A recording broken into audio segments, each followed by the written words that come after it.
السلام عليكم أستاذ.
Sallallahu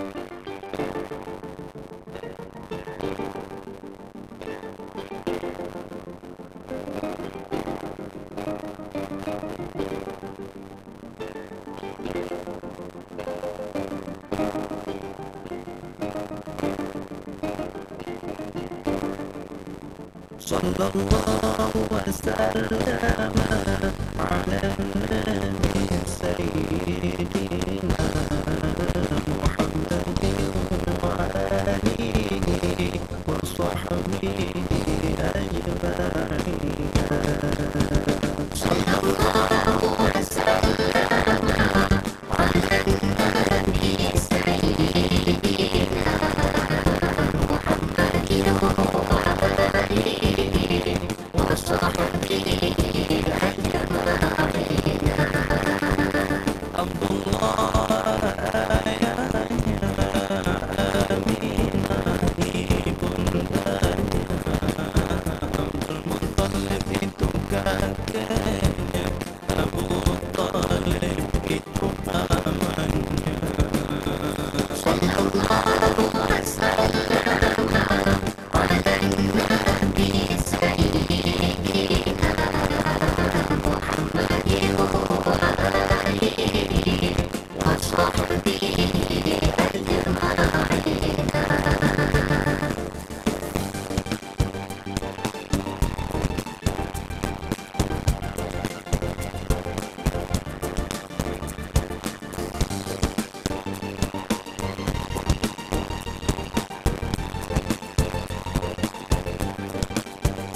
Dalam bulan dalam kandungan Nabi ditinggal oleh ayahnya. 6 bulan dalam kandungan Nabi ditinggal oleh ayahnya. Tinggallah Nabi bersama Aminah di papahnya dengan air mata. Tinggallah Nabi bersama Aminah di papahnya dengan air mata. Sallallahu wasallam ala nabi sayyidina Muhammadin wa alihi wa sahbihi ajma'in. Sallallahu wasallam ala nabi sayyidina Muhammadin wa alihi wa sahbihi ajma'in. Saat Nabi dan bundanya berziarah ke makam ayah, Aminah sakit di Abuha, tinggal Nabi sendiri di dunia.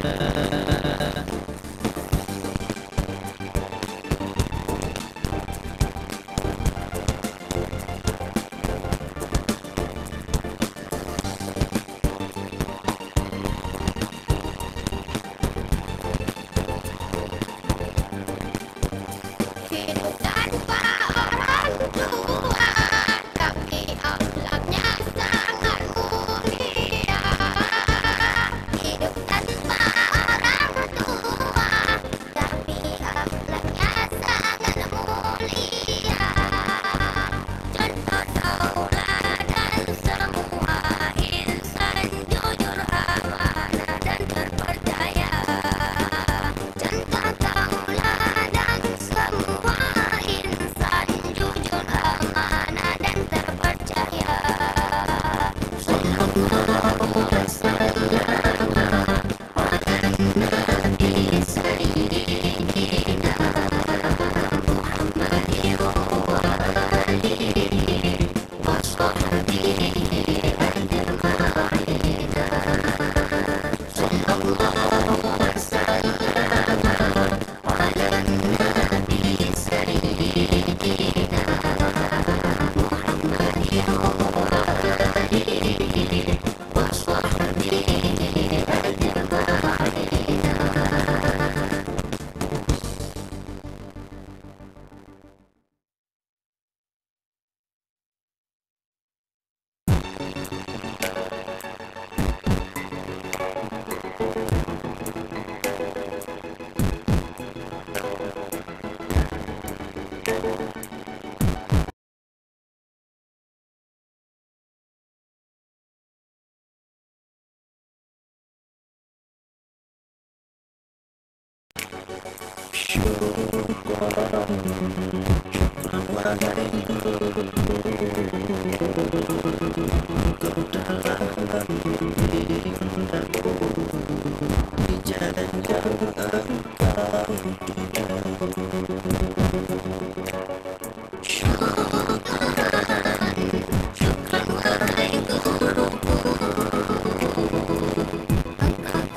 Udah.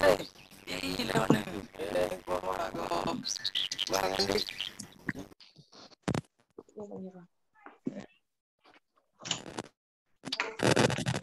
Hah? Oh, tak kira buatlah habis ni bang. Ustaz dia risau. Nama saya.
Assalamualaikum, Ustaz Wan Ahmad dah ada ke?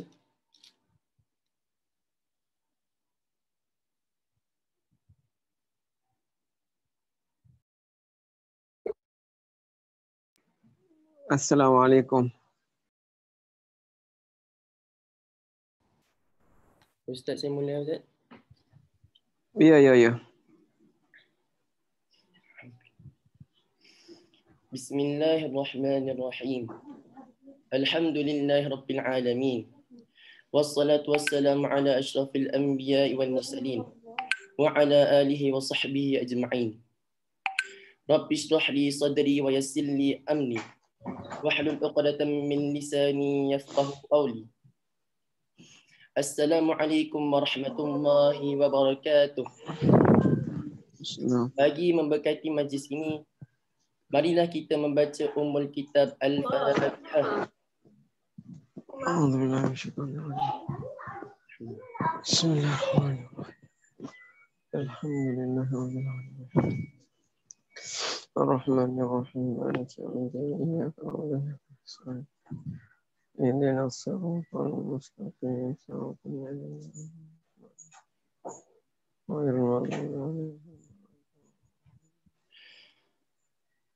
Yang dihormati Ketua Pengurus Operasi MAS Puan Hajah Siti Nurbaya binti Abdul Rahman, Penyelaras Akademi MAS Ustaz Abdullah bin Muhammad Amin Sampo, Tuan Pengetua MAS Ustaz Wan Abdul Ba'id Izzuddin bin Wan Mustafa, yang dilahirkan Ustaz Wan Ahmad bin Zulbahar, para ibu bapa, LLP MAS, guru-guru serta rakan-rakan yang dikasihi sekalian. Saya Muhammad Fahmi bin Harun Nasir daripada kelas Hafiz Lig 3 sebagai pengerusi majlis pada pagi ini ingin mengucapkan ribuan terima kasih kepada ibu bapa, LLP MAS, guru-guru serta rakan-rakan yang sudi hadir pada pagi ini. Kita bersyukur pada pagi ini pihak madrasah telah menjemput seorang tetamu yang amat dikenali, iaitu Al-Fadil Ustaz Wan Ahmad bin Zulbahar, untuk memberikan kuliah bulanan sebagai panduan dan nasihat kepada kita semua, khususnya ketika kita sedang menghadapi ujian pandemik yang berpanjangan ini. Sidang hadirin sekalian, di dalam sebuah hadis Nabi Muhammad sallallahu alaihi wasallam bersabda, "Man salaka tariqan yaltamisu fihi ilma, sahalallahu lahu tariqan ilal jannah." Rawahu Muslim. Artinya, barang siapa menempuh satu jalan untuk mendapatkan ilmu, maka Allah pasti mudahkan baginya jalan menuju ke syurga. Dan hadirin sekalian, ini adalah kelebihan orang-orang yang menuntut ilmu. Kerana tanpa ilmu, khasnya ilmu agama, kita akan berdepan dengan bermacam-macam masalah dalam kehidupan. Untuk makluman hadirin sekalian, di hujung majlis nanti kita akan adakan kuis berkaitan dengan kuliah pagi ini. Pelajar-pelajar dikehendaki untuk kekal sehingga akhir majlis. Untuk tidak melengah-lengahkan masa, sekarang majlis menjemput Al-Fadil Ustaz Wan Ahmad bin Zulbahar untuk menyampaikan kuliahnya. Bagi bacaan matan pula akan dipimpin oleh Muhammad Al-Luqman bin Muhammad. Dengan segala hormatnya, dipersilakan. Sila Muhammad Luqman baca. Nak baca dari mana, Ustaz? Daripada Muqaddimah Imam Ghazali.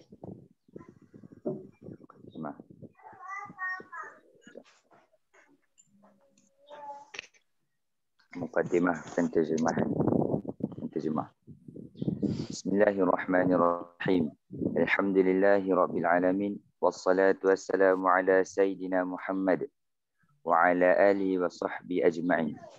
Alhamdulillah, dipanjatkan setinggi-tinggi syukur kehadrat Allah Ta'ala yang telah memudahkan hamba yang dhaif ini menyelesaikan terjemahan kitab Ayyuhal Walad karangan Imam Al-Ghazali.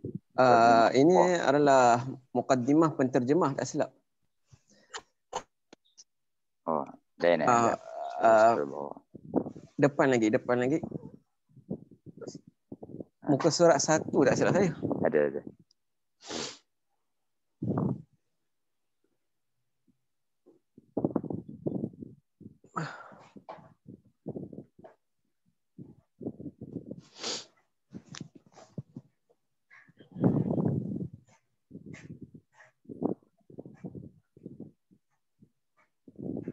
Bismillahirrahmanirrahim.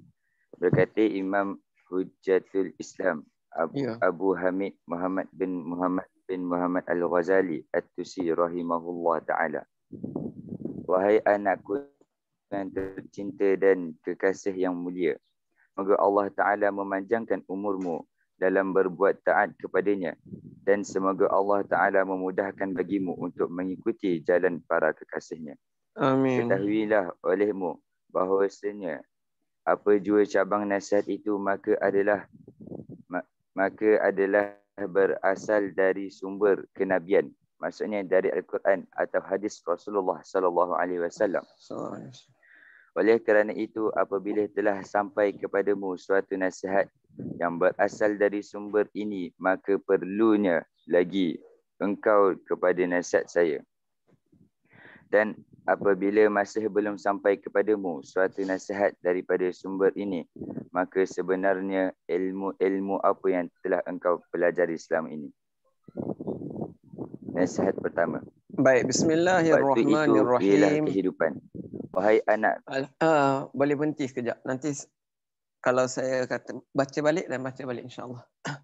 Bismillahirrahmanirrahim. Alhamdulillahirabbil alamin. Wassalatu wassalamu ala asyrafil anbiya'i wal mursalin sayyidina Muhammadin wa ala alihi wa sahbihi ajma'in. Allahumma anfa'na bima 'allamtana wa 'allimna ma yanfa'una wa zidna 'ilman wa alhiqna bi'ibadika salihin. Rabbi shrah li sadri wa yassir li amri wa hlul 'uqdatam min lisani yafqahu qawli. Amma ba'd. Alhamdulillah, yang saya hormati pengerusi majlis, mudir ma'had dan juga asatidzah dan pelajar-pelajar yang dirahmati Allah sekalian. Alhamdulillah, bertemu kembali dalam silsilah pengajian kitab Ayyuhal Walad karangan Imam Hujjatul Islam Abu Hamid Al-Ghazali rahimahullahu ta'ala.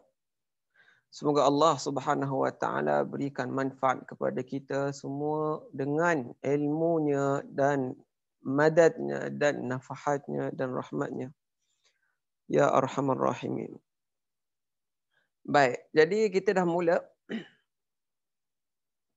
permulaan kitabnya. Seperti mana tuan-tuan telah dengar daripada bacaan tadi, yang mana si pembaca telah memula dengan bacaan Bismillahirrahmanirrahim. Kemudian diikuti dengan tahmid dan selawat kepada Nabi Muhammad sallallahu alaihi wasallam. Dan ketahuilah ini adalah satu sunnah cara daripada zaman dulu sehingga lah sekarang. Iaitu apabila ulama menginginkan mengajar kitab atau belajar kitab, maka mereka akan memulakan dengan nama Allah Subhanahu wa ta'ala.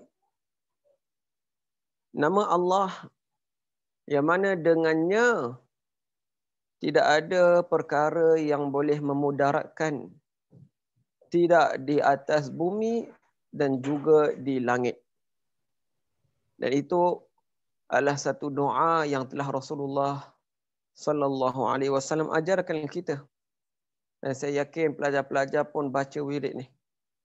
Iaitu bismillah alladzi la yadurru ma'asmihi syai' fil ardi wala fis sama' wa huwa as-sami'ul alim. Sesiapa yang baca doa ini 3 kali di waktu senja dan 3 kali di waktu pagi, Allah Subhanahu wa ta'ala akan jauhkan dia daripada segala mudarat. Kerana apa tuan-tuan? Kerana ia doa yang agung. Kerana kita meminta dengan nama Allah Subhanahu wa ta'ala. Agar Allah Subhanahu wa ta'ala dengan nama yang agung melindungkan kita daripada setiap wabak, setiap bala, setiap musibah. Jadi doa ini penting, khususnya di musim pandemik ni. Manusia kena banyak berzikir pada Allah Subhanahu wa ta'ala. Jadi juga adalah satu cara yang telah Al-Quran ajarkan pada kita. Apabila kita nak mulakan sesuatu bacaan Al-Quran, maka disunatkan kita baca Bismillahirrahmanirrahim. Sebab itulah tuan-tuan akan baca Bismillah dahulu, kemudian barulah baca surah Al-Fatihah. Sebelum surah Al-Ikhlas, tuan akan baca bacaan Bismillah dahulu. Jadi bacaan Bismillah ni ialah satu sunnah.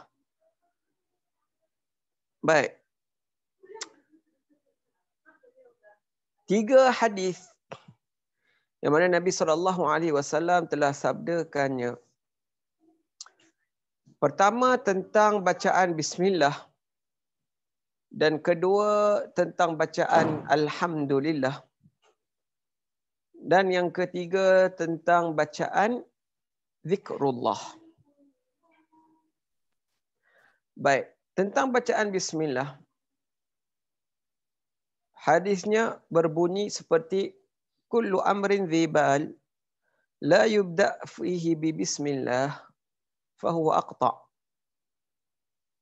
Dalam riwayat yang lain fahuwa abtar, dalam riwayat yang lain fahuwa ajzam. Maknanya ialah setiap perkara yang dipentingkan oleh syariat dan tidak dimulakan dengan bacaan bismillah dengan nama Allah, maka ia akan terputus daripada berkat Allah Subhanahu wa ta'ala. Baik. Maknanya di sini apabila seorang tidak memulakan dengan nama Allah dalam satu perkara yang dipentingkan oleh syariat, maka perkara itu tidak ada berkat. Baik, perkara apakah yang dipentingkan oleh syariat? Daripadanya ialah belajar. Daripadanya ialah mengajar. Daripadanya ialah menghafal. Ini semua perkara yang dipentingkan oleh syariat. Maka apabila tak dimulakan dengan bacaan bismillah, maka Allah akan putuskan berkat. Al-yadzubillah. Al-yadzubillah. Al-yadzubillah. Kamu tahu tak, kalau nak kamu faham lebih jelas apakah makna berkat itu diputus, ialah kamu lihat berapa ramai pelajar yang masuk tahfiz tetapi mereka tidak dapat hafal dan tidak dapat boleh tunaikan dan sempurnakan 30 juz. Ramai atau tidak? Ramai sangat. Pelajar-pelajar yang belajar selepas habis 30 juz, mereka nak memahami Al-Quran, tapi mereka hanya dapat memahami beberapa juz, kemudian habis. Tak dapat, tak sempat. Jadi itu dipanggil apa? Terputusnya berkat. Alhamdulillah. Semoga Allah jangan putuskan berkatnya daripada kita yang banyak dosa ni. Baik, jadi pelajar yang dirahmati Allah, setiap perkara yang dipentingkan oleh syariat, maka disunatkan baca bismillah. Baca bismillah. Kalau tidak, ia akan putus berkatnya. Baik, itu riwayat yang pertama. Riwayat yang kedua makna lebih kurang, tetapi ia untuk bacaan alhamdulillah. Kullu amrin dhibal la yubda fihi bihamdillahi fahuwa aqta. Wa fi riwayatin fahuwa ajzam. Wa fi riwayatin fahuwa abtar. Baik, setiap daripada perkara yang dipentingkan oleh syariat dan tidak bermula dengan bacaan alhamdulillah, maka terputuslah berkatnya. Dalam riwayat yang lain mengatakan abtar, ajzam. Ajzam ni maksudnya sopak. Kenapa sopak? Kerana penyakit sopak ni penyakit kulit, yang mana kulit ni pertama kategorinya ia akan berwarna coklat, kemudian bila dah ada penyakit sopak dia akan jadi warna putih. Kemudian bila dah jadi warna putih, kemudian dia akan berubah jadi warna merah. Dan selepas jadi warna merah, maka kulit tu akan hilang. Dia akan hancur, dia akan lebuh. Dia akan hancur sikit demi sikit. Maka dia punya kulit tu dia akan hancur lah. Akan hancur. Maka itu dipanggil apa? Ajzam. Maka hancurlah keberkatan orang yang mana tidak memulakan dengan bacaan alhamdulillah ataupun bismillah. Sebab itulah sebaik-baiknya bagi seseorang apabila ia ingin untuk bermula bacaan ataupun nak mulakan khutbah, maka disunatkan dia baca bismillah dengan alhamdulillah. Sebab dua-dua Rasulullah SAW arahkan agar tidak ditinggalkan dalam permulaan setiap khutbah. Kecuali khutbah yang telah dinaskan ataupun telah dinyatakan oleh Nabi SAW sendiri. Maka ketika itu tak perlu tambah. Seperti khutbah Jumaat. Jadi khutbah Jumaat tak disunatkan baca bismillah. Khutbah Jumaat tak disunatkan baca bismillah. Kerana apa? Kerana khutbah Jumaat telah dijelaskan oleh Rasulullah bahawa ia dimulakan dengan bacaan alhamdulillah sahaja. Baik, riwayat yang ketiga ialah riwayat yang lebih kurang maknanya, tetapi ia bukan dengan lafaz bismillah atau alhamdulillah, tetapi dengan lafaz zikrullah. Kullu amrin dhibal la yubda fihi bi dzikrillahi fahuwa aqta. Atau kama qala. Maknanya ialah setiap perkara yang dipentingkan oleh syariat tidak dimulakan dengan bacaan zikrullah, nama Allah, maka ia akan diputuskan berkatnya. Maknanya nak mula bacaan dengan bacaan apa-apa pun disunatkan mula dengan nama Allah. Ikutlah sama ada bertasbih subhanallah ataupun bertasyahud asyhadu an la ilaha illallah ataupun bertahlil la ilaha illallah ataupun bertahmid alhamdulillah ataupun takbir Allahu akbar, yang bermaknanya setiap perkataan yang membawa zikrullah, maka itu yang disunatkan kita bawa dalam setiap khutbah permulaan apabila kita nak mulakan. Jadi sebab itulah Syekh pun telah mulakan dengan kitab beliau dengan bacaan yang sama. Baik, kemudian selawat kepada Nabi Muhammad sallallahu alaihi wasallam. Tuan-tuan tahu Sayyiduna Adam alaihi salam, beliau Allah Subhanahu wa taala memuliakan Sayyiduna Adam di syurga ketika mana Sayyidina Adam alaihi salam dijadikan khalifah, maka Allah Subhanahu wa taala telah perintahkan setiap makhluk untuk bersujud pada Sayyidina Adam alaihi salam. Untuk sujud pada Adam alaihi salam.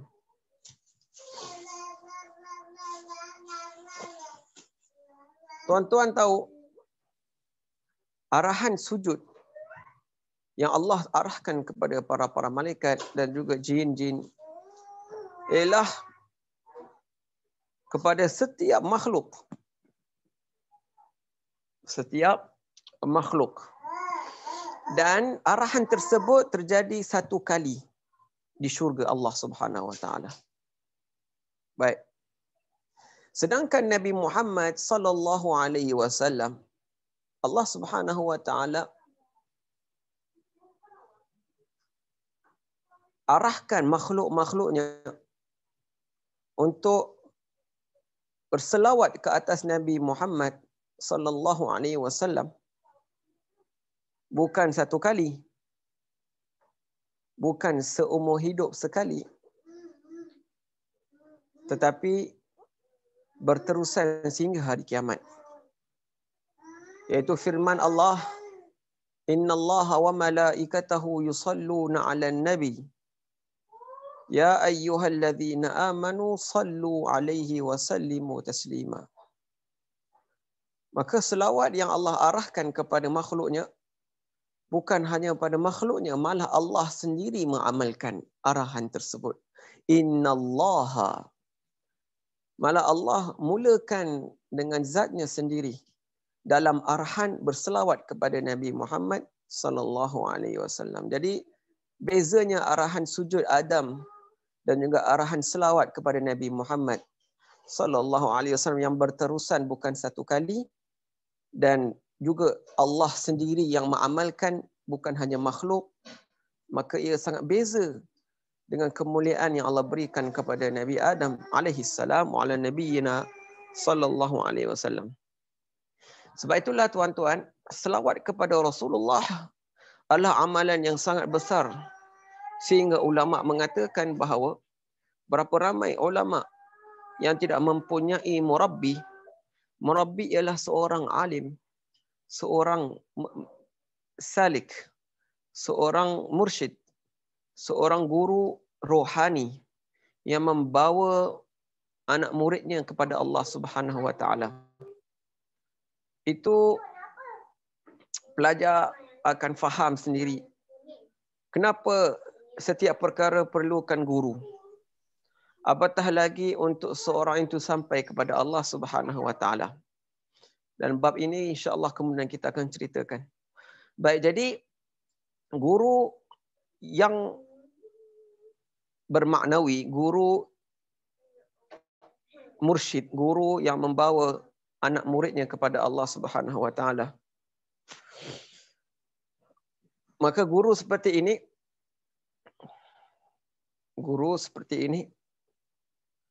yang mana Allah Subhanahu wa taala akan tunjukkan anak-anak murid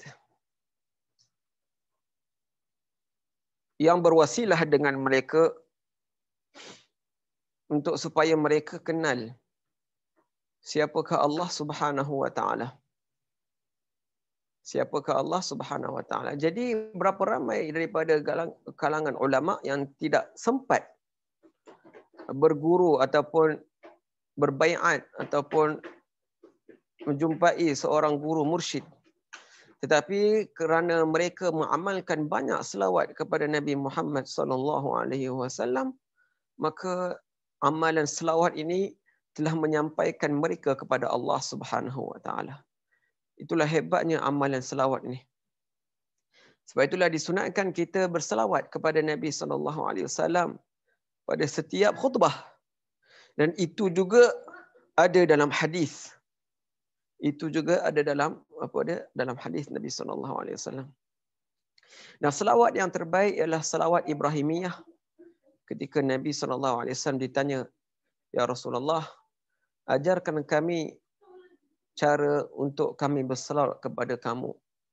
Maka Nabi sallallahu alaihi wasallam pun ajar, "Allahumma salli ala sayyidina Muhammad wa ala ali sayyidina Muhammad kama sallaita ala Ibrahim wa ala ali Ibrahim wa barik ala sayyidina Muhammad wa ala ali sayyidina Muhammad kama barakta ala Ibrahim wa ala ali Ibrahim innaka Hamidum Majid." Jadi ini adalah selawat yang terbaik. Selawat dipanggil selawat Ibrahimiyah. Dan selawat banyak jenis. Selawat taziyah, selawat tafridiyah, selawat para sahabat, selawat al-arba'in, selawat banyak. Jadi banyak ulama telah karang selawat ini dengan banyak cara. Bacaannya kerana apa? Kerana selawat ini adalah kunci rahsia. Jadi dimulakan dengan bacaan selawat agar Nabi SAW tahu apa yang sedang kita buat. Tuan-tuan, kalau menghantarkan selawat kepada Nabi SAW, maka tuan-tuan punya nama akan disebutkan di depan Nabi SAW. Malah bukan nama tuan sahaja, juga nama ayah tuan pun akan disebut oleh di hadrat Nabi Muhammad SAW. Sebab itulah ada seorang ulama mengatakan, daripada cara untuk kita berbakti kepada kedua ibu bapa ialah kita menghantarkan selawat kepada Nabi Muhammad SAW. Kerana apabila kita selawat kepada Rasulullah, maka kita dan nama ibu bapa, nama orang-orang tua kita pun akan disebut di dalam majlis hadrat Nabi Muhammad SAW. Sebab itulah disunatkan kita banyak berselawat kepada Nabi SAW. Baik. Soalannya di sini ialah, tuan-tuan tahu yang mana daripada dulu sampai sekarang nenek moyang kita apabila mereka baca tahlil, mereka akan hadiahkan amalan-amalan bacaan Al-Quran, khususnya surah Al-Fatihah. Maka soalannya di sini, apakah kita selawat kepada Rasulullah sallallahu alaihi wasallam boleh menjadi satu ibadat? Dan soalan yang kedua ialah, apakah dengan bacaan Fatihah kita boleh hadiahkan kepada Rasulullah sallallahu alaihi wasallam?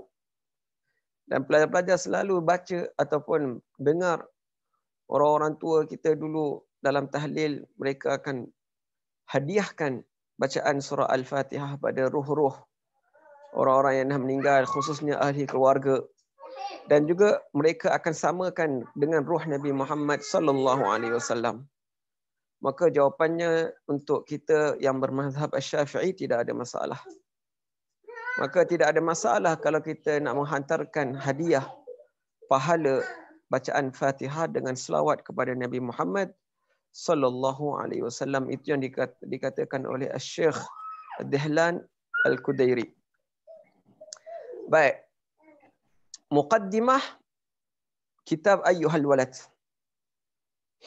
Imam Al-Ghazali rahimahullahu ta'ala telah berkata dengan perkataannya yang sangat lembut. Mengatakan, wahai anakku yang tercinta dan kekasih yang mulia. Tuan-tuan tahu yang sebelum ni pun kita dah nak bincang, Imam Ghazali tidak mempunyai anak lelaki. Tetapi Allah Subhanahu wa ta'ala telah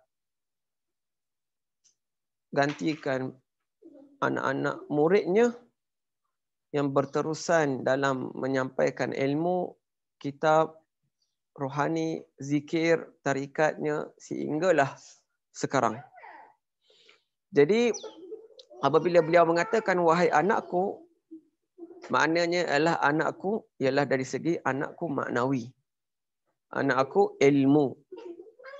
Anakku maknawi, bukan anakku dari segi anakku keturunan, tidak. Yang berjalurnya darah, tidak. Tetapi yang berjalur di antara syekh dengan guru dengan anak murid, satu rohani. Sebab itulah ulama mengatakan bahawa guru ni adalah ayah kita yang terbaik, lebih baik daripada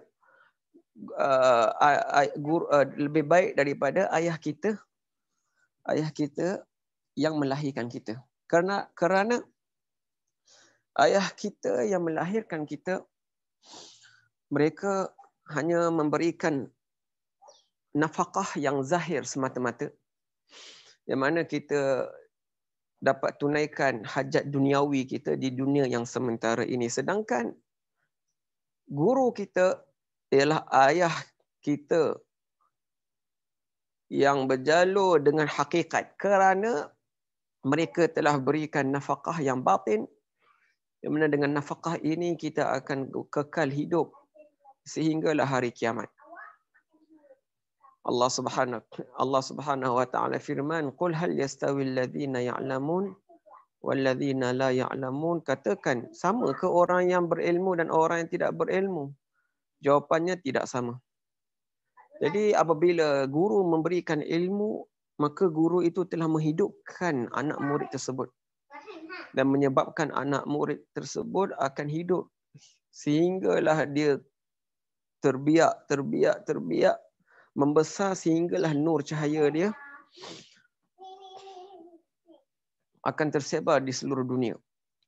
Sebab itulah ada seorang ulama, Asy-Syaikh At-Taghai alaihi rahmatullah, mengatakan apa? Fafuz bi'ilmin ta'ish hayyan bihi abada, an-nasu mauta wa ahlul ilmi ahya'u. Hidup dengan ilmu dan berbahagialah dengannya, kerana kamu akan hidup selama-lamanya dengannya.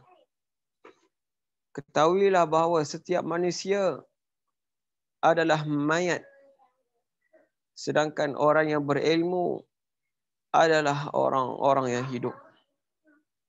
Ialah orang-orang yang hidup.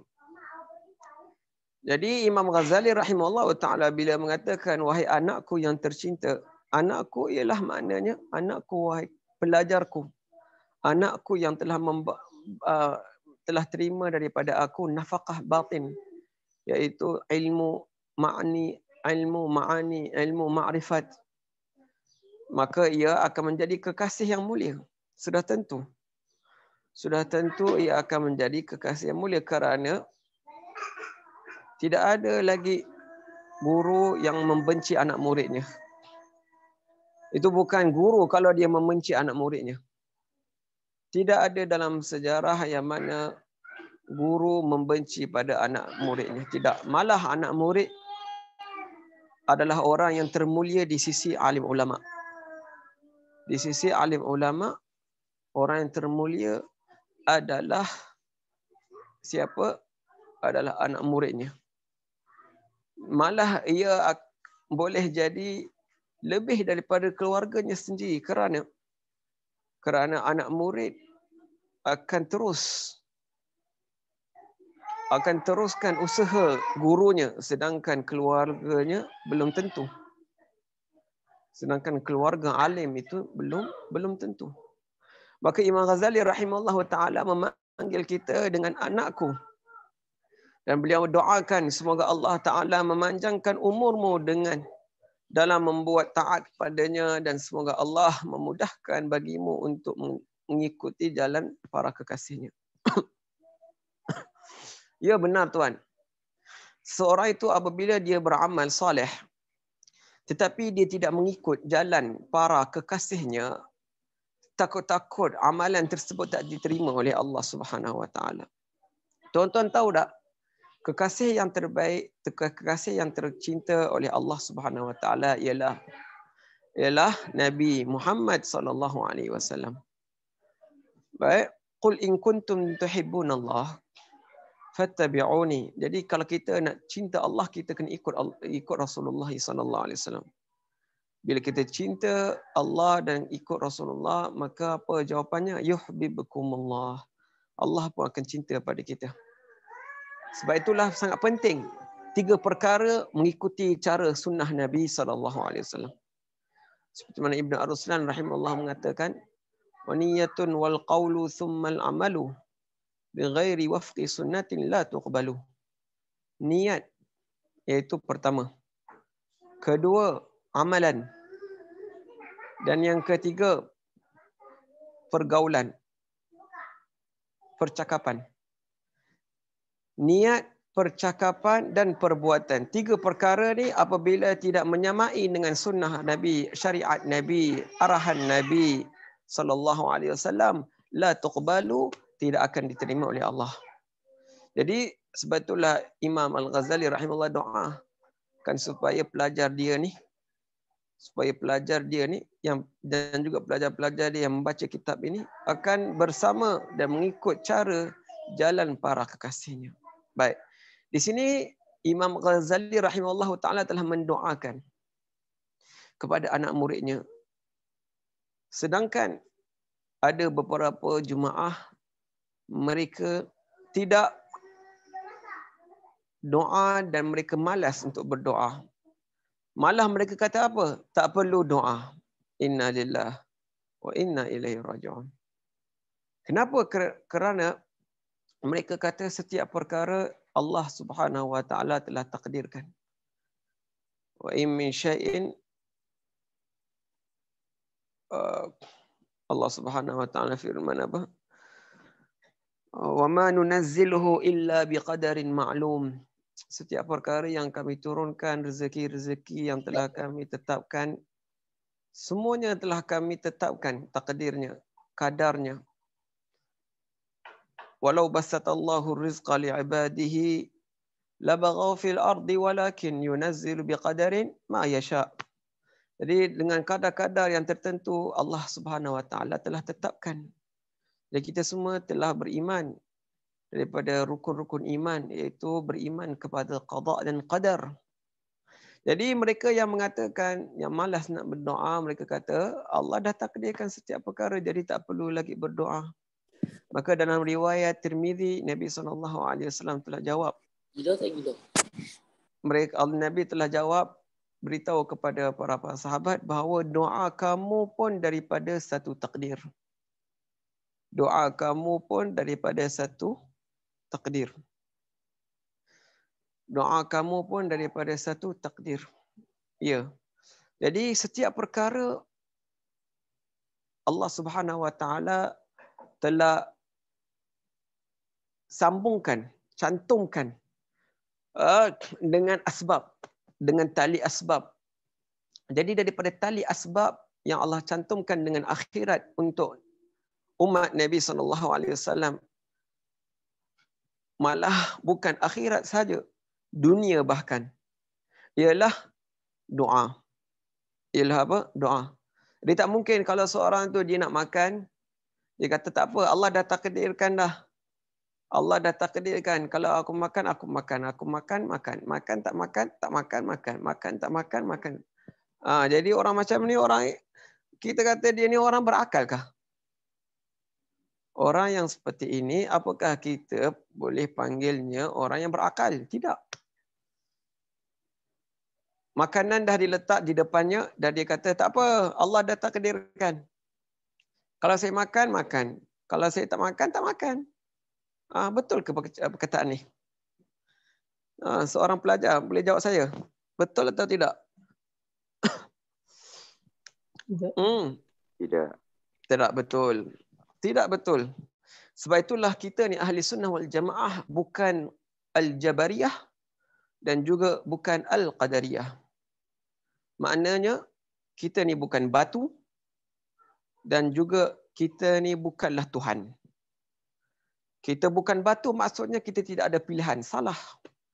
Kenapa Allah Subhanahu Wa Taala firman dalam surah Al-Insan yang pelajar selalu baca pada setiap subuh hari Jumaat, wa ma tasyauna illa an yasha Allah. Jadi di sini Allah mulakan apa? Wa ma tasyauna. Kamu tidak kehendaki. Kamu tidak menghendaki. Kamu tidak menginginkan. Kamu tidak kecuali apa yang Allah kehendakkan. Jadi di sini Allah telah sabitkan kehendak kita sendiri. Jadi tak mungkin kalau seorang tu dia kata saya nak makan tapi saya tak perlu suap.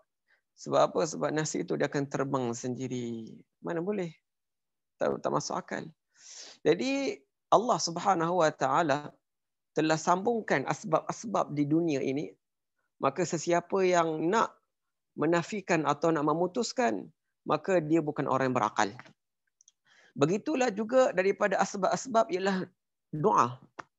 Jadi sesiapa yang nak menafikan doa ini, maka dia telah menafikan banyak doa para anbiya alaihi wassalatu wassalam, sedangkan mereka lebih kenal Allah dan mereka lebih yakin qada dan qadar.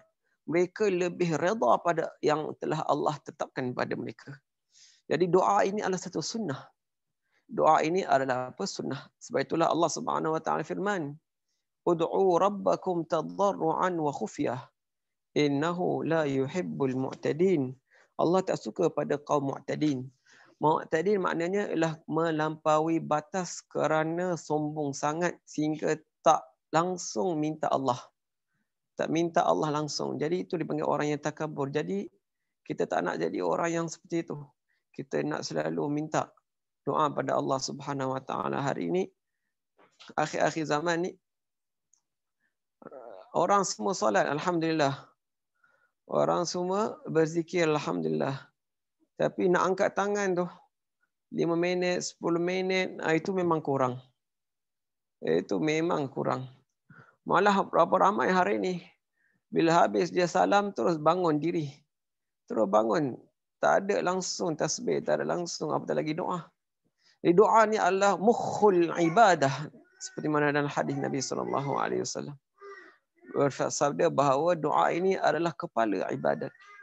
Kenapa kepala ibadat, tuan? Kenapa? Kerana doa ini adalah daripada ibadat yang menunjukkan kehambaan. Yang menunjukkan kehambaan daripada ibadat yang paling zahir kehambaannya ialah doa. Sebab doa ni kita menzahirkan ubudiyah kita. Kita menzahirkan hajat kita pada Allah Subhanahu Wa Taala. Jadi Imam Ghazali rahimahullah telah doakan anak muridnya. Maka beliau mengatakan, ketahuilah olehmu bahawasanya apa jua cabang nasihat itu maka adalah berasal daripada sumber kenabian. Betul.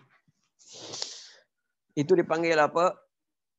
Wahyu ataupun amrun tauqifi ataupun nassun ataupun dalilun sarih ataupun ilham. Allah Subhanahu Wa Taala telah wahyukan kepada Nabi Muhammad sallallahu alaihi wasallam dan turunkan Al-Quran selama 23 tahun, 10 tahun di Mekah dan 13 tahun yang bakinya di Madinatul Munawwarah. Baik. Jadi 23 tahun Al-Quran Allah turunkan sikit demi sedikit. Ialah penuh dengan satu pujangga, hikmah, nasihat yang Allah berikan kepada Nabi Muhammad sallallahu alaihi wasallam untuk Nabi sallallahu alaihi wasallam sampaikan kepada siapa? kepada umatnya. Kepada apa? Kepada umatnya. Jadi nasihat ini adalah hanya cabang yang terkeluar daripada wahyu tersebut, daripada nur cahaya tersebut. Daripada cahaya nur tersebut. Maka dalam hadis Nabi SAW sabda ad-dinun nasihah. Agama adalah nasihat. Jadi apabila seorang itu telah berikan nasihat, maka tak perlu lagi ke untuk dia solat? Tak, bukan maksudnya. Maksudnya di sini ialah cabang-cabang agama yang paling penting ialah nasihat. Itu makna hadis. Seperti mana dalam hadis Nabi SAW sabda al-hajju Arafah. Haji adalah apa dia? Arafah. Maknanya sesiapa yang diri di padang Arafah kemudian dia boleh balik Malaysia? Tak boleh lagi. Banyak lagi rukun-rukun haji yang dia kena tunaikan. Rukun haji semuanya ada berapa? Ada 5 tambah dengan padang Arafah. Jadi bila dia dah tunaikan wukuf di Arafah, maka 4 lagi baki. Baik. Begitulah juga ad-din an-nasihah. Maka tak semestinya bila dia telah berikan nasihat, maknanya dia boleh rehat. Tak boleh. Malah dia kena usaha berkial-kial, bersungguh-sungguh agar dia menjadi orang yang lebih baik. Menjadi orang yang lebih baik. Maka maksud di sini ialah wahyu. Dan wahyu ni dia ada 2 jenis. Wahyu yang mana kita boleh membacanya dalam solat. Dan yang kedua, wahyu yang mana kita tak boleh membacanya di dalam solat. Maka kalau kamu nak baca hadis Nabi SAW dalam dalam solat, maka hukumnya tak boleh. Hukumnya tak harus. Sebab apa? Sebab ketika itu bacaan yang boleh dibaca ketika qiyam hanya Al-Quran sahaja.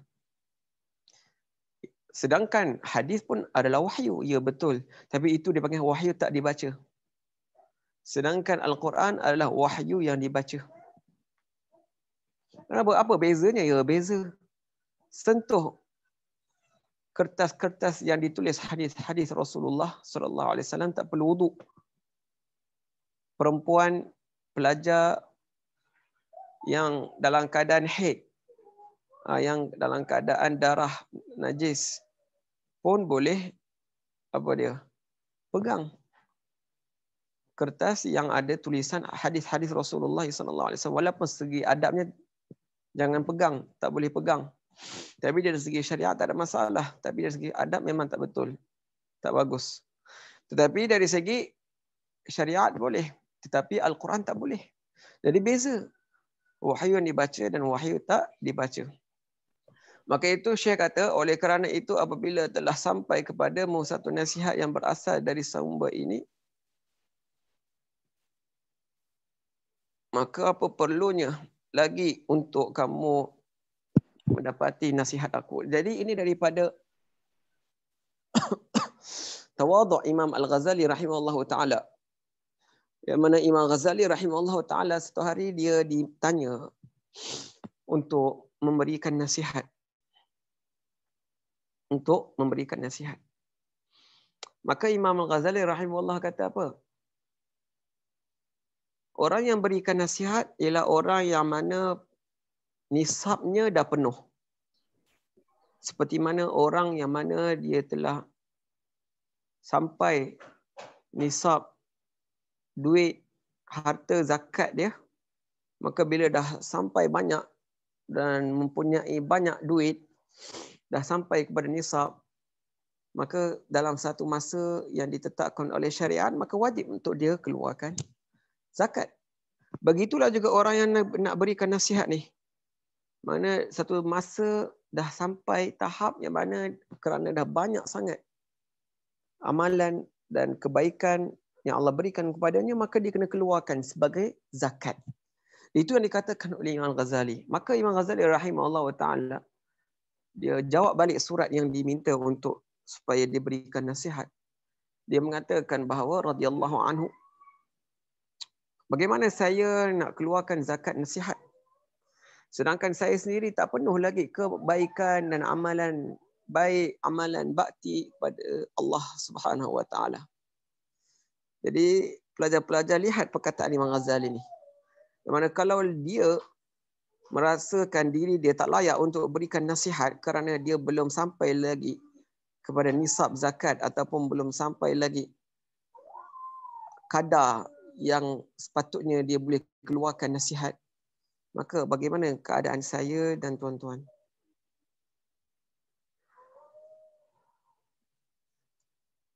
Dan juga dalam hadis Nabi SAW pun ditanya, ya Rasulullah, qul li fil Islam qawlan la as'alu anhu ba'daka abada.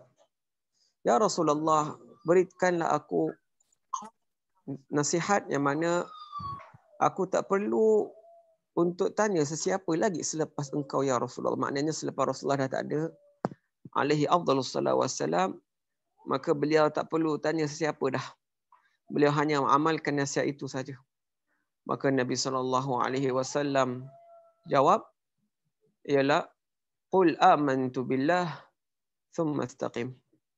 Katakan, aku beriman kepada Allah dan beristiqamah atasnya. Beristiqamalah atasnya. Maknanya, beramalkanlah mengikut tuntutan iman kepada Allah Subhanahu Wa Taala, iaitu berbaik, berbuat bakti kepada ibu bapa, kepada guru, jaga amanah, jangan berkhianat dan sebagainya lah. Dan berterusan dalam amalan tersebut sehinggalah mati. Itu maksud istiqamah. Jadi itu nasihat yang telah Rasulullah SAW berikan kepada para sahabat. Dan Rasulullah SAW banyak ditanya, ya Rasulullah berikan aku, ya Rasulullah berikan aku wasiat, ya Rasulullah berikan nasihat, ya Rasulullah. Nak beritahu bahawa para sahabat ni selalu dahaga ilmu. Nak beritahu bahawa Rasulullah SAW punya anak murid ni, para sahabat ni selalu mendahagakan ilmu. Sebab itulah saya sangat cinta pada pelajar, yang mana dia punya mulut tak pernah tutup. Mulut dia tak pernah tutup. Maksudnya selalu bertanya. Selalu bertanya. Sebab pelajar yang selalu bertanya ni daripada pelajar yang tak tidur dalam kelas, ataupun pelajar yang faham apa yang dia belajar. Ya. Sedangkan zahirnya dia yang paling jahil. Sebab apa? Sebab yang lain semua dah faham, dia tak faham. Tak. Sedangkan pelajar yang tak faham ni, yang menyoal ni, dia yang lebih baik daripada pelajar yang lain. Fas'alu ahla dzikri in kuntum la ta'lamun. Man lam yakun ya'lamu dha falyas'ali man lam yajid mu'alliman falyarhali. Siapa yang tidak ketahui maka soallah. Kerana soal tanya adalah 1/3 ilmu. Tanya adalah 1/3 ilmu. Jadi bila kamu dah dapat jawapan, maka kamu dah dapat lagi 2/3 ilmu, maka kamu dah jadi orang yang beralim. Orang yang berilmu. Baik, jadi Syekh rahimahullah ta'ala mengatakan seperti itu. Dan apabila masih belum sampai kepada suatu nasihat, maka sebenarnya ilmu apa yang telah engkau pelajari pun dah mencukupi. Pun dah mencukupi. Tapi itulah sebab apa dikatakan pelajar yang meminta untuk dapatkan nasihat ni adalah pelajar yang sangat lama. Pelajar yang telah memahami banyak makrifat, telah memahami banyak ilmu funun. Tetapi beliau yang tanya Imam Ghazali rahimahullah agar diberikan nasihat. Maka sebab itulah Imam Ghazali rahimahullah dia jawab, maka dengan ilmu yang telah kamu belajar pun memadai insya-Allah, kerana ia adalah daripada cabang-cabang wahyu Allah Subhanahu wa taala, iaitu cabang-cabang wahyu yang dibawa oleh syariat, oleh pembawa syariat Nabi Muhammad sallallahu alaihi wasallam. Baik, baca tuan.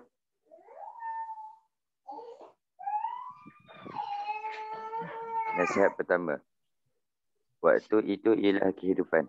Wahai anakku yang tercinta, sebahagian daripada nasihat yang telah diberikan oleh Rasulullah sallallahu alaihi wasallam kepada umatnya Ialah sabda baginda yang berbunyi, alamatu i'radillah 'anil 'abdi ishtighaluhu bima la ya'ni wa inna imra'a dhahabat sa'atun min umrihi fi ghairi wa man jawazat arba'ina wa lam yaghlib khairu syarrah falyatajahaz ila an-nar. Boleh baca balik. Wa inna imra'an dhahabat sa'atun min umrihi.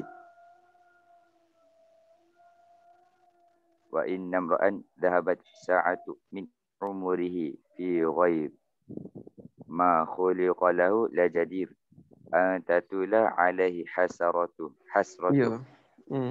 wa man jawaza Ya. wa man jawaza arba'in wal artinya adalah dikira sebagai tanda berpalingnya Allah Ta'ala daripada seorang hamba apabila ia selalu mengerjakan perkara yang tidak berfaedah, dan seandainya ada satu saat sahaja daripada umurnya yang telah digunakan untuk barang yang bukan merupakan tujuan hidupnya, iaitu untuk beribadah kepada Allah Ta'ala, maka layaklah bahawa akan panjang penyelesaiannya pada hari kiamat nanti. Dan siapa yang umurnya lebih daripada 40 tahun, sedangkan kebaikannya masih belum dapat melebihi kejahatan, maka layaklah ia mempersiapkan diri untuk memasuki api neraka. Sebenarnya sekadar ini sudah cukup untuk menjadi nasihat kepada seorang yang berilmu. Kepada semua yang berilmu. Baik, jadi di sini Imam Ghazali rahimahullahu ta'ala telah mulakan dengan nasihatnya yang sama yang telah beliau bawa dalam kitab Ihya Ulumuddin dan juga kitab Minhajul Talibin dan juga kitab Bidayatul Hidayah dan sebagainya lah. Iaitu waktu. Waktu. Tuan-tuan, siapakah tuan-tuan? Masing-masing tanya. Siapa saya? Siapakah saya? Siapakah saya? Maka jawapannya, kamu adalah waktu. Jawapannya apa? Kamu adalah waktu. Maknanya, waktu apabila disia-siakan, maknanya itu bukan kamu. Itu bukan kamu. Kerana apa? Kerana waktu yang disia-sia tak akan dicerita, tak akan disebut, tak akan diingat, tak akan di apa? Seperti mana Qarun, Fir'aun dan Haman dan orang-orang buat maksiat dan orang-orang yang mempunyai banyak harta, orang-orang yang kaya raya, orang-orang, di manakah mereka hari ini? Apakah seorang itu disebut? Apakah mereka disebut? Apakah mereka dikunjungkan? Apakah mereka dipuji-puji? Apakah di mana mereka? Maka tak ada dah. Sebab apa? Sebab semata-mata mereka ni hidup nak mencari duit, nak mencari kekayaan, dan mereka tidak tahu bahawa kehidupan bukan kekayaan, tapi kehidupan adalah waktu. Sebab itulah kenapa ulama dipuji, ulama disanjung, ulama disebut, ulama dihormati, ulama diagung sehinggalah hari ini kita masih lagi sebut Imam Muhammad bin Idris Asy-Syafi'i radhiyallahu anhu, Imam Nu'man bin Thabit Abu Hanifah rahimahullahu taala anhu, Imam Malik ibn Anas, Imam Darul Hijrah radhiyallahu anhu, Imam Ahmad ibn Hanbal Asy-Syaibani radhiyallahu taala anhu. Ulama-ulama, kenapa kita sebut mereka sedangkan mereka bukan orang yang kaya? Mereka adalah orang yang paling miskin. Orang yang mana kalau hari ini kalau kamu lihat mereka, kamu tak akan layan mereka.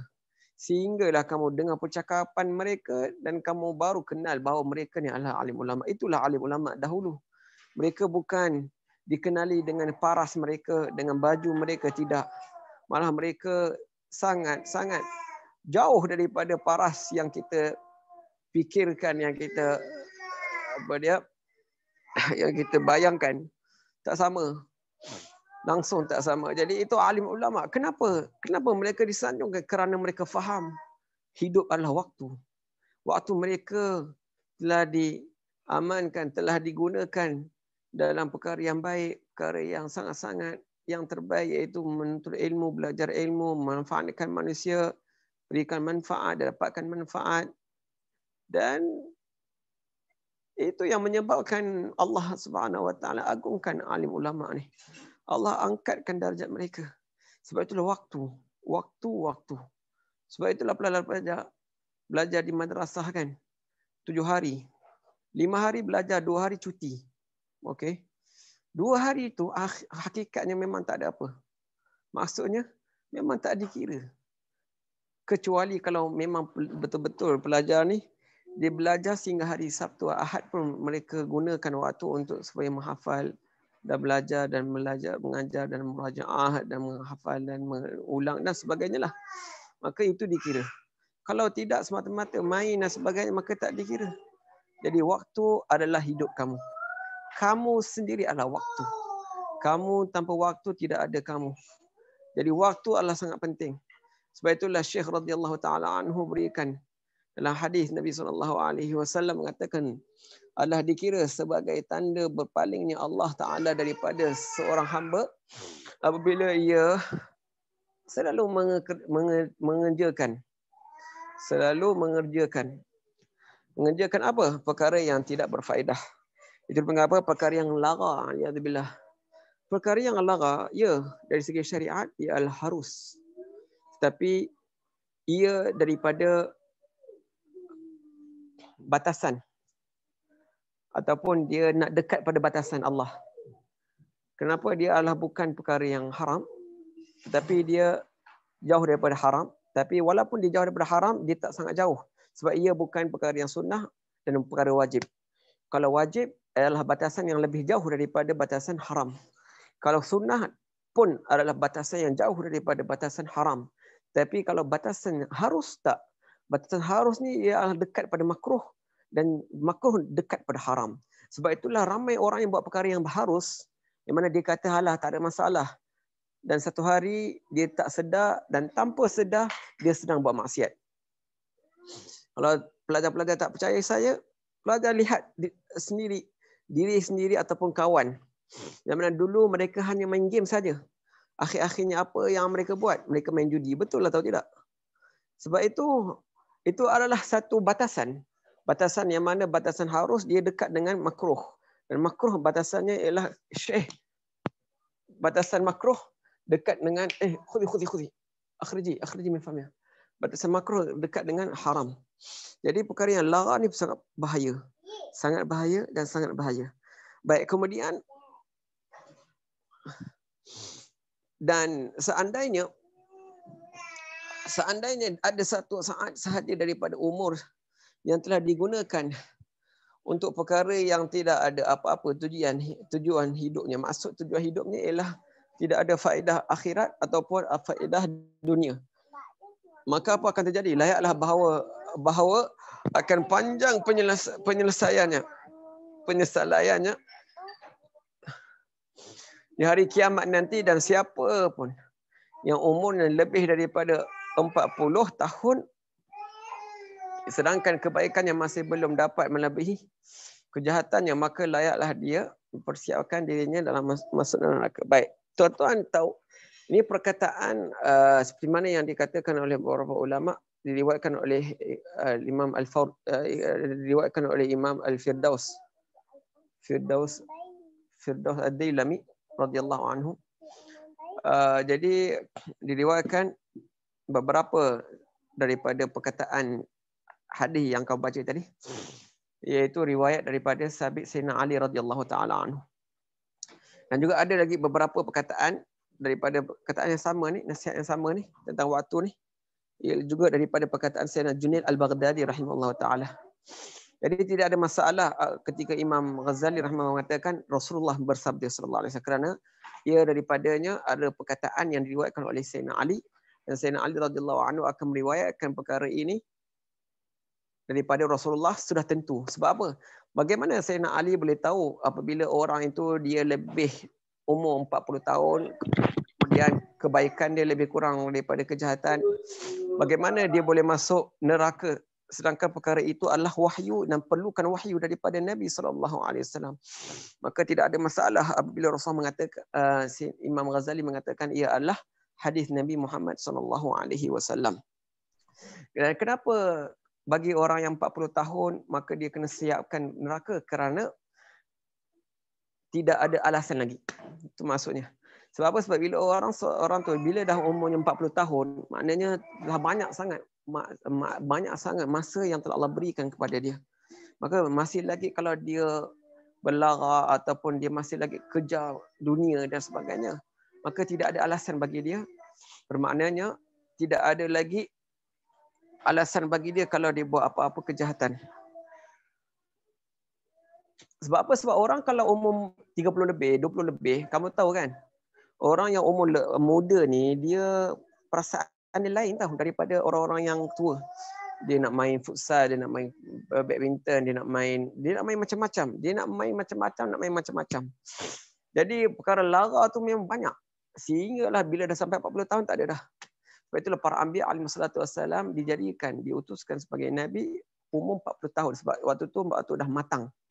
Jadi ketika itu tidak ada uzur lagi bagi seorang tu yang mana kalau dia nak buat lara, dia nak lagi buat maksiat, maknanya tak ada lagi dah. Sebab apa? Dia dah matang. Umur ketiga itu memang Allah dah letak kefahaman yang mana buruk adalah buruk. Sebab dulu waktu umur 30 tahun atau 20 tahun, mereka sangka bahawa yang baik, baik. Yang buruk adalah baik. Itu yang ramai remaja kita yang kamu pun tahu, ada kawan-kawan remaja, mereka akan nampak diri mereka macam tu. Yang jahat baik, yang baik kadang-kadang boleh jadi jahat. Sebab apa? Sebab mereka ada dipanggil apa? Dalam bahasa Arab dipanggil apa? Syabus sakar. Dia panggil apa? Syabatus sakar, maksudnya adalah mabuk muda. Sebab di dalam keadaan muda tu, jadi orang yang dalam keadaan muda tu dia adalah dalam keadaan mabuk. Sebab itulah banyak nasihat diberi, dia tak terima. Sebab apa dia tak terima? Dia tak faham. Sebab dia dalam keadaan mabuk. Sebab dia dalam keadaan mabuk muda. Dia sedang enjoy, dia sedang. Jadi bila dah sampai 40 tahun tidak ada alasan. Itu yang dimaksudkan oleh Rasulullah sallallahu alaihi wasallam. Maka insya-Allah kita akan sambung lagi daripada syarah hadis ini pada bulan hadapan. Semoga Allah Subhanahu Wa Taala berikan kefahaman kepada saya dan pelajar-pelajar untuk kita semua jaga umur, jaga waktu, jaga amanah yang Allah berikan kepada kita. Wa akhiru da'wana alhamdulillahi rabbil alamin. Saya serahkan majlis kepada pengurusinya.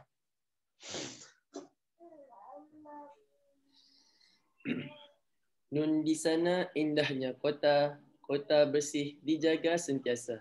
Indah sungguh bicara kata, jadi pada semua. Terima kasih kepada Al-Fadil Ustaz Wan Ahmad bin Zulbahar di atas tazkirah, nasihat serta teguran itu tadi. Begitu juga saya ucapkan terima kasih kepada Muhammad Ad-Luqman bin Muhammad atas bacaan matan sebentar tadi. Seterusnya, para pelajar diminta untuk terus kekal. Kita akan terus ke sesi kuis. Saya menjemput Al-Fadil Ustaz Nasrul Ashraf bagi sesi penerangan tentang kuis pagi ini.